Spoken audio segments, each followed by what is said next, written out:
Scott Golden with Golden Opportunities Coaching and the @PO Perception Twitter account. And welcome everybody. If you're new here, please subscribe, hit the bell icon so you get updates of our daily audios and also give us information about what you'd like to hear.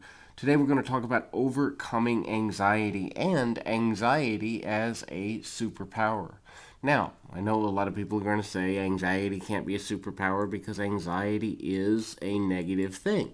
And anxiety, truthfully, is just the need for control and the desire for that control to create within a person's mind discomfort or discord. But, however, there can be positive aspects to anxiety. Being a person who is extremely concerned about emotional well-being or being concerned about the outcome of events, which normally for most people can be very uncomfortable, especially if they don't know how or haven't yet learned how to master their emotions, can be very uncomfortable. However, when a person learns to manage their anxiety, which is also directly related to managing expectations, and reset their belief systems around the idea of what they're capable of accomplishing even when things don't go according to plan, that is, to come back to a belief that they can do whatever is necessary to survive, do whatever is necessary to thrive, respond to any circumstance that's coming at them with power, these individuals can use that energy of anxiety, which for the record is still going to be part of the life experience,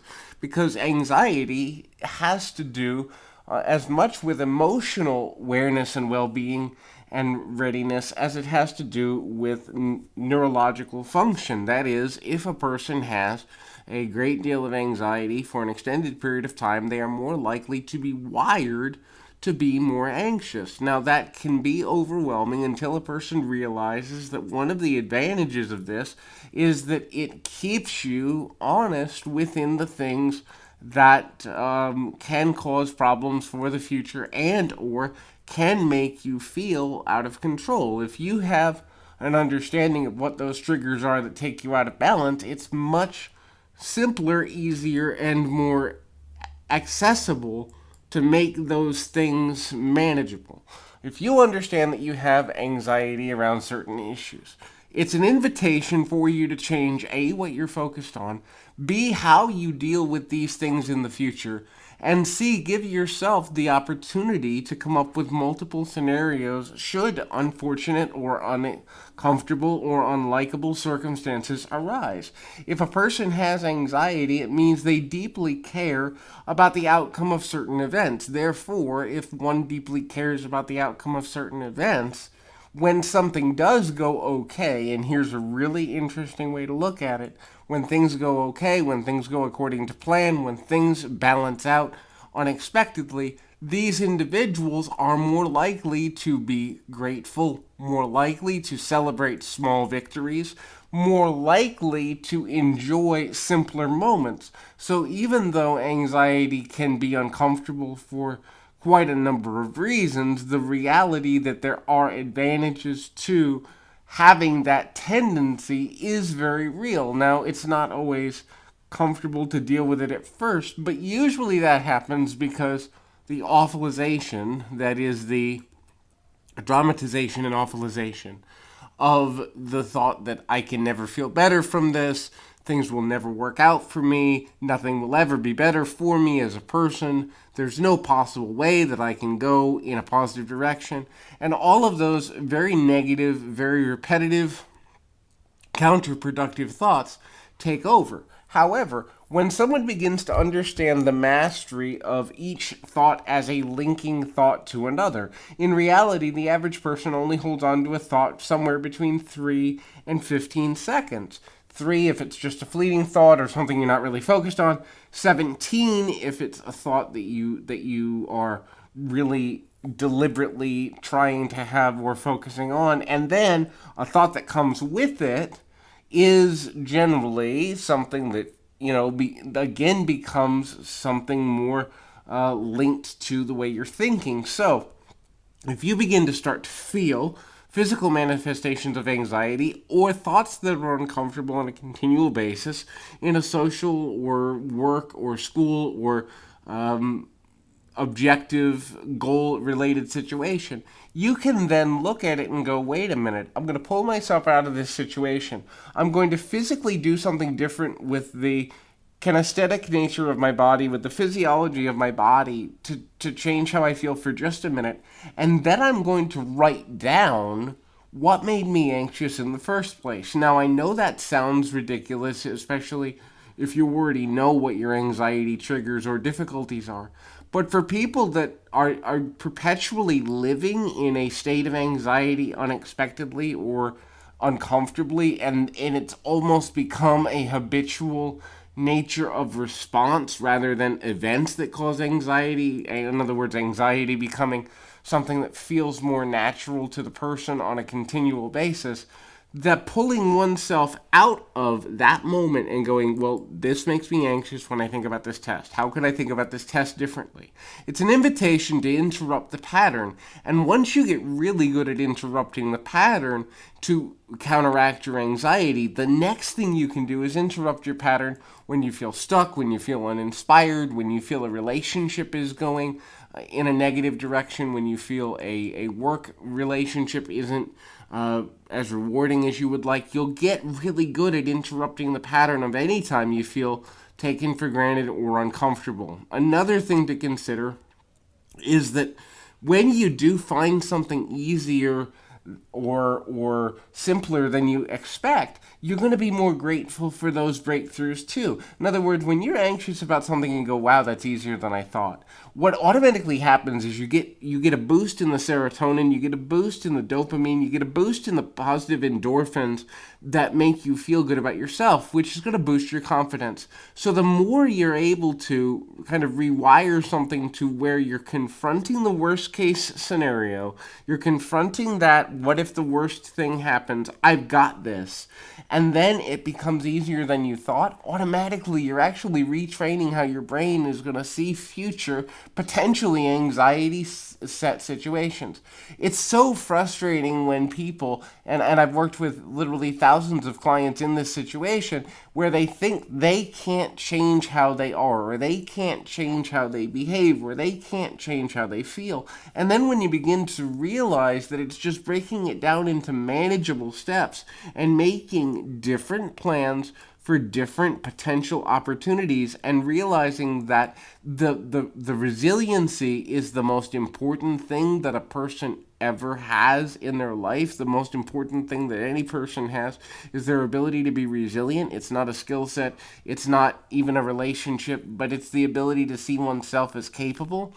And when one begins to understand that breaking the pattern of anxiety can directly relate to seeing oneself as capable, there's more power there. Individuals who suffer with anxiety are also, generally speaking, better detail-orientated people when they're not in the anxious state.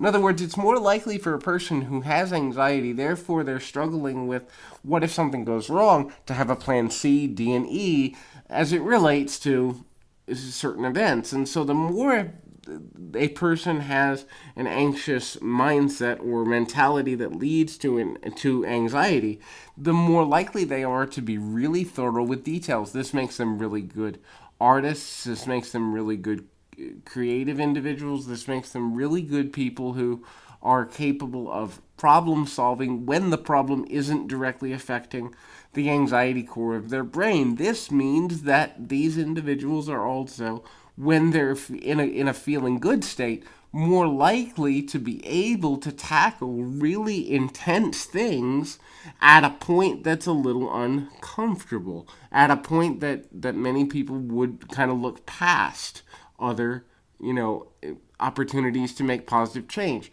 So the negative of the anxiety actually can make someone a really good strategist when they're in the right mind frame, which is something that most people appreciate. It's interesting that another thing there is a person with anxiety tends to be, when they're not in the grips of the emotion of the anxiety, a better communicator than someone who takes things for granted.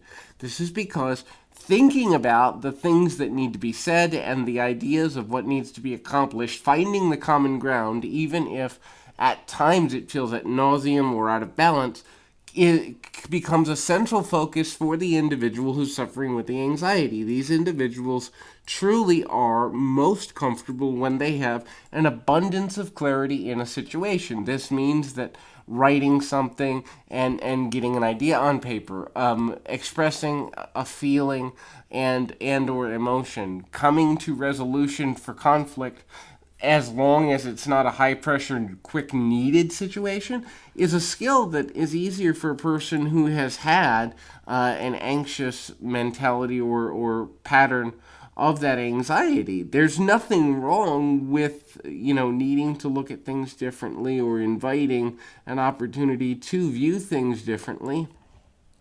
And furthermore, the more a person is prone to being not even pessimistic, but realistic towards what can go wrong, the more there can be safeguards in place that keep other people protected. A person who is more prone to being nervous is also more likely to take into consideration the feelings of other people when they're in a good space.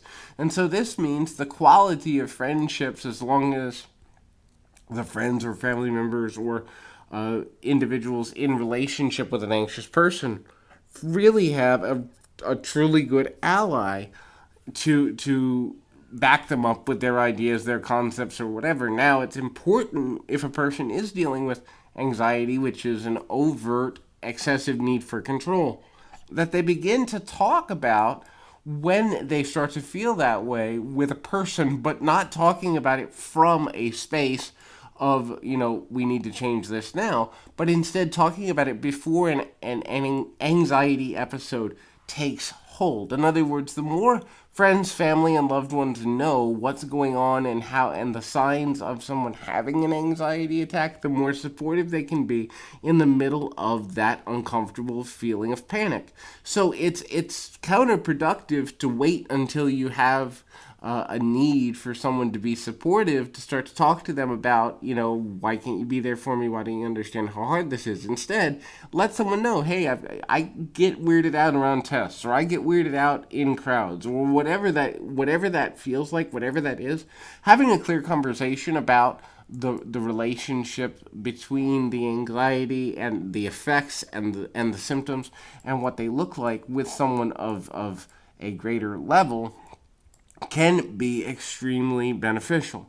Making a good impression and also caring about other people's feelings is much easier to do when you are considering the view of others. Now, doing this to excess can obviously be a bad thing, but it can also be re-engineered to be what could a person be thinking. It's about asking powerful questions rather than saying this is what a person's thinking and doing the cognitive bias jumping that most people do, which is the assumption that they know what another person is thinking.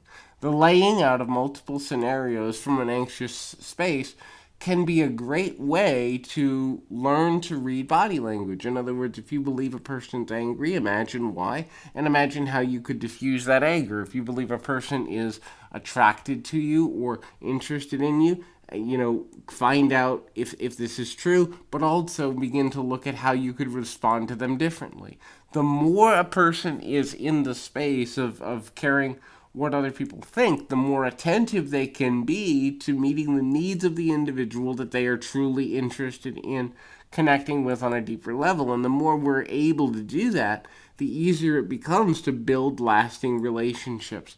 The reason that this audio is so important is because I think the misnomer that anxiety is always a bad thing makes people feel like they can't talk about it, when in reality there are ways to re-engineer those emotional bursts into a positive way. Now, it takes working with a qualified coach or other professional quite a while, or in a very intense manner, to be able to understand the triggers and re-engineer the behaviors, but it is possible.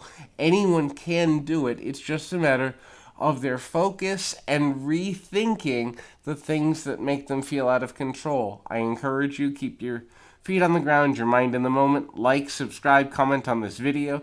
What things create anxiety in you that you would like to see somebody help you with? Comment below and maybe we'll get some help for some folks. Also, we've got our subscriber drive going. Once we get to 100 subscribers, we're giving away a $350 value coaching package with me directly. More information on that to come. Also, looking at some collaborations with some other YouTubers. Keep in line for that and watch for that. Once again, I remind you, keep your feet on the ground, your mind in the moment. Until next time, everybody.